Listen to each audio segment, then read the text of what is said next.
आधी विद्यार्थिनीसोबत गोड बोलून मैत्री केली, त्यानंतर तिचा लैंगिक छळ केला आणि खासगी फोटो व्हायरल करण्याची धमकी दिली। शिक्षकी पेशाला काळीमा फासणारी धक्कादायक घटना समोर आली आहे। या घटनेनं अख्खं जळगाव हादरलंय। नेमकी घटना काय? या विद्यार्थिनीसोबत नेमकं काय घडलं पाहूयात या व्हिडिओतून। पीडित विद्यार्थिनीवर लैंगिक छळ करणाऱ्या या नराधमाचं नाव आहे राहुल जगन्नाथ अहिरे। हा पेशानं शिक्षक, पण या नराधमानं आपल्या विद्येचा गैरवापर केला। एका अल्पवयीन विद्यार्थिनीचा लैंगिक छळ केला, तिच्यासोबत गोड बोलून मैत्री केली आणि तिचा विश्वास संपादित केला।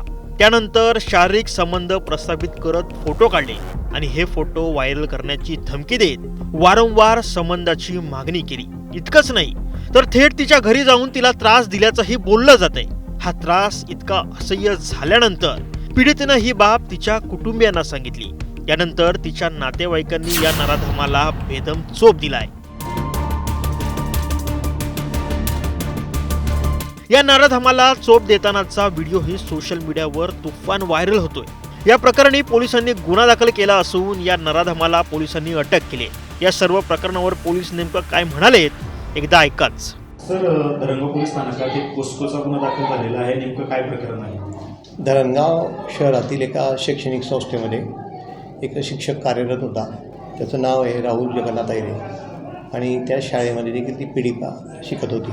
त्या पीडितेचा त्या शिक्षकांनी विश्वास संपादन करून तिच्यावर त्यांनी वेळोवेळी लैंगिक अत्याचार केल्याबाबत तिच्या आईने काल पोस्टेला तक्रार दिली। त्या अंतर्गत आपल्या पोलीस स्टेशनला BNS 64, 75, 77, 78 आणि पोक्सो ॲक्ट प्रमाणे गुन्हा दाखल केलेला आहे आणि आम्ही तात्काळ आरोपीतास अटक देखील केलेली आहे। सर, तो पीडितेचे काही खासगीतले व्हिडिओ फोटो त्याने काढले होते, त्याच्या आधारे तो ब्लॅकमेलिंग करत होता विद्यार्थिनीला।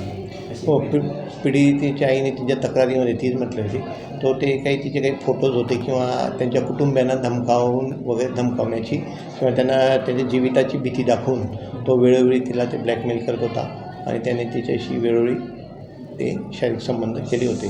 त्याबाबत आपल्याला तक्रार प्राप्त झाल्याने आपण तात्काळ त्यांची तक्रार पोस्टेला दाखल करून घेतली आणि आरोपीतास देखील अटक केलेली आहे आणि आता आम्ही आज त्याला माननीय न्यायालयात हजर करतो आहोत। सर, किती दिवसापासून हे लैंगिक शोषण सुरू होतं विद्यार्थ्यांनी? पीडिताई 2022मध्ये त्या शाळेमध्ये इयत्ता 9वी शिकत असताना तेव्हा त्याने त्या शिक्षकाने तिचा विश्वास संपादन केला होता।